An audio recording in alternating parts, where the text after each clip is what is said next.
ঘটনার পটভূমি ২৭ থেকে ২৮ বছর আগের। আষাঢ় মাসে গুড়ি গুড়ি বৃষ্টি হচ্ছে। রাত আনুমানিক ১২টা বা তার কিছুটা বেশি হবে। অন্ধকার আর নিস্তব্ধতা ভরে গেল চারিদিক। তখনও বেশিরভাগ বাসায় বিদ্যুৎ আসে নাই, তাই সবার বাসায় কেরোসিন আর হারিকেন দিয়েই ব্যবহার করা হতো।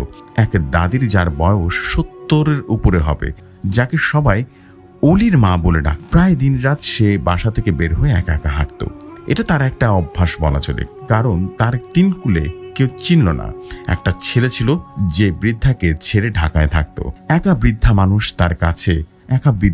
তার কাছে দিন কি আর রাত কি। আমরা এলাকার লোকজন দেখতাম বৃদ্ধা গভীর রাতে একা একা মাথার মসজিদ পর্যন্ত যাওয়া আসা করত। একটা হারিকেন থাকতো তার সামনে। বয়সটা বেশি হলেও সে চোখে স্পষ্ট দেখতে পেত।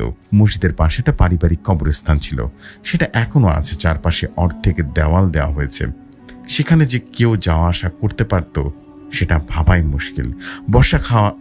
বর্ষাকাল হওয়ায় কবরস্থানটা অনেকে ঝোপঝাড় হয়ে গেছে।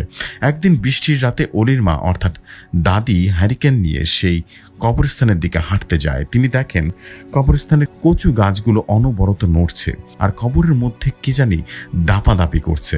কেউ কবর থেকে উঠতে চাইছে এমনটা মনে হয় তার কাছে। তিনি এক চিৎকার করে সে দেখতে পেল কবরে শুয়ে আছে। তার পা দুটি কবর থেকে পা তুলে নাড়াচ্ছে আর উঠার জন্য চেষ্টা করছে। আর ভয়ানক বিষয় হলো পাগুলো সাদা কাপড়ে মোড়ানো ছিল।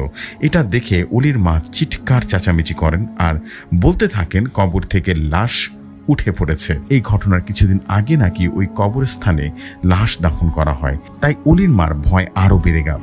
কবরস্থান থেকে একটু দূরে ছিল একটা খ্রিস্টান বাড়ি। তাদের ঘরের আলো জ্বলছিল। অলির মার চিৎকার শুনে তারা আলো বন্ধ করে দেয়। পুরো জায়গাটা আরো অন্ধকার হয়ে যায়। অলির মা তখন দেখে এক সাদা কাপড় মোড়ানো মানুষ তার দিকে এগিয়ে আসছে। সে ভয় রীতিমতো নড়তে চড়তে পারছিল না। কোনো অলৌকিক শক্তি তাকে ধরে আছে।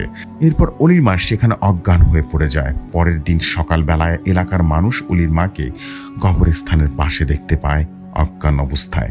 পরে তাকে ডাক্তার দেখানো হয় এবং প্রচণ্ড জ্বর ছিল অলির মার। এবং পরবর্তীতে অলির মার কাছ থেকে সবাই ঘটনাটি শুনে। এর কিছুদিন পরে সেই দাদিমা মারা যান।